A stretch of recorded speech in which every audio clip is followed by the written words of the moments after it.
নাম কি জানেন? হ্যাঁ, বাংলাদেশের সুবিধাজনক ব্যবসার নাম হচ্ছে রাজনীতি। একজন ফকন্নিয় যদি নেতা হতে পারে, একজন অশিক্ষিত মূর্খ যদি নেতা হতে পারে, কয়েক বছরের মধ্যে আঙ্গুল ফুলে কলা গাছ হয়ে যায়। আমার জীবনে আমি বহু রাজনীতি দেখলাম।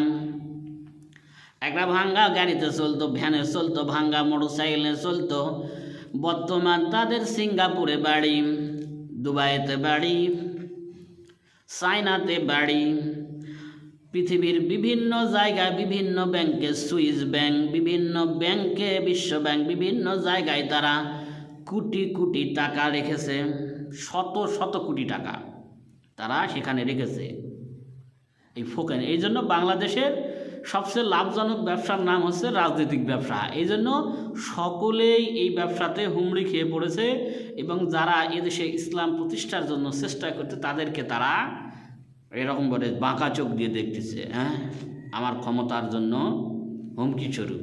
তো ইনশাআল্লাহ বাংলার জমিন হবে আলেম ওলামার দেশ, বাংলার জমিন হবে কোরআন শাসনের দেশ, বাংলার জমিন হবে আল্লাহ রসুলের আদর্শের দেশ।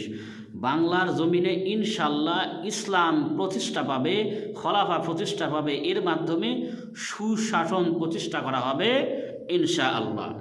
দ্বিতীয় লাইনে বলতেছে, গরিবে ঘুমায় আরাম করে মনটা বাহাদুর,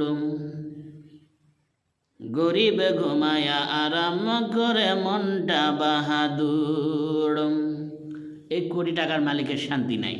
এক্সাম্পল আপনার শহরে নিয়ে চলে যায় আপনাকে। এখন উদাহরণ, একজন কোটিপতি, বিশাল ব্যবসা, বিজনেস, বিভিন্ন হিসাব কিতাব, এটা ওইটা অনেক কিছু। তো ও ব্যক্তি শরীরটা একটু খারাপ লাগছে, এমনিতে তো সময় পায় না, হিসাবপত্র এরকম, ঘুমারও তার সময় নাই। ঘুমাইতে ঘুমাইতে রাতে 1টা, 12টা, 2টা, অনেক সময় ফজরের সলাতের আগে ঘুমায়, সলাত আদায় করে। তো বাসায় জেগে তো খুব খারাপ লাগতেছে, আজকে একেবারে বাসায় চলে গেছে। যে বাড়িতে যখন ঢুকছে তো দেখতেছি বউ সাজুগুজু করে কোথায় যেন যাচ্ছে। তো বেচারা অভাগা, বাসায় ঢুকলো, অসহায় মানুষ, বাসায় যখন ঢুকলো বেচারা এতিমের মতো টাকায় আছে। বউ বলতেছে কোথায় যাও? বলছে আমি পার্টিতে যাচ্ছি। কোথায়? আমি পার্টিতে যাচ্ছি। ওই ছাগলদের বউরা বলতেছে আমি পার্টিতে যাচ্ছি। বিশাল নেতা, বিশাল বড়, কোটি কোটি টাকার মালিক, দেখেন। তো আজকে একটু জোরে আমি করছি, না আমাকে যাইতেই হবে, আমার অমুক ফ্রেন্ড অপেক্ষা করতেছে। যারা দুনিয়াদার তাদের জীবনীগুলো বলতেছি, এই কোটি কোটি টাকার যারা মালিক তাদের বিল্ডিং আওলাদের, যারা দুনিয়াকে মানে তাদের জীবনে সুখ নাই। সম্মানিত দিনী ভাই বোন, আমার প্রাণপ্রিয়, তাদের জীবনে আল্লাহ, যারা আল্লাহর নাফরমানি করে, আল্লাহ রাব্বুল আলামিন তাদের জীবনটা আল্লাহ সংকীর্ণ করে। দুনিয়াতেই তাদের আল্লাহ রাব্বুল আলামিন বিভিন্ন আযাবে রেখে দেয়, কিন্তু আমরা বুঝতে পারি না। এখন শেষ পর্যন্ত বেচারা ক্ষুধার্ত মানুষ, খাবারও খোঁজ নেয় না। একজন গরিব, একজন ভ্যান চালক, রিক্সা চালক যদি বাসায় যায়, যাওয়ার সাথেই তার স্ত্রী খাবারে কি খাইছো একটা গামছা হলে সে এখানে, মানে তাকে বাতাস করে, বিদ্যুৎ যদি বাসায় না থাকে। কিন্তু এই কপাল পোড়াদের এটা জোটে না, যারা দুনিয়াদার, শয়তানের যারা তাবেদারি করে। তো বেচারা ক্ষুধার্ত মানুষ, বউ এখন বিভিন্ন সাজুগুজু করে বউ এখন বের হয়ে চলে গেল। কত রাতে যে ফিরবে, কার কাছে যে যাবে তার কোনো নাই, ফ্রি। কারণ ওই যে তারা শয়তানের তাবেদারি মেনে নিয়েছে, শয়তানের আইন মেনে নিয়েছে, শয়তানকে অনুসরণ করেছে। শয়তান তো অশ্লীলতার প্রসার ঘটায়। শয়তান আপনার বিভিন্নভাবে অশ্লীলতার প্রসার ঘটা পাইলে সে খুশি, অশ্লীলতার প্রসার করাইতে পারলে সে খুশি। তো চলে গেল বেচারা এতিমের মতো।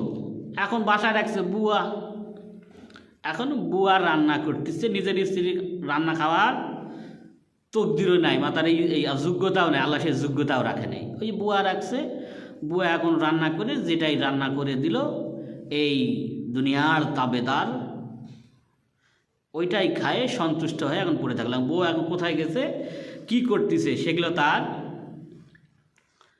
দেখার বিষয় নাই। এরপরে আসেন একজন গরিব মানুষের কাছে আসেন, একজন অসহায়, সারাদিন রিক্সা চালায়, ভ্যান চালায়, ভালো খাবারও কিনতে পারে, মানে ভালো চাল কিনতে পারে না, চালের যে দাম আর যে উদ্যোগ আপনার বিভিন্ন জিনিস উদ্যোগ হতে, এ ব্যক্তি সারাদিন রিক্সা চলে যতটুকু কষ্ট করেছে মোটা চাল কিনছে 1 কেজি, সেই সন্ধ্যার সময় আধা পচা মাছ কিনেছে। দেখেন শান্তি কোথায়? আল্লাহ রাব্বুল আলামিন শান্তি যদি অন্তরে রাখে, টাকা দিয়ে শান্তি হয় না, পয়সা দিয়ে পৃথিবীতে শান্তি হয় না। এই পচা সরা মাছ আনছে, এই মোটা চাল যেভাবেই হোক কষ্ট করে তারা আনছে। তার স্ত্রী সুন্দরভাবে ঢাকা শহরের আপনাদের একেবারে অসহায় বস্তিতে নিয়ে গেলাম আপনাদেরকে বোঝানোর জন্য, টাকাতে যে শান্তি নাই, আল্লাহ যদি শান্তি না রাখে।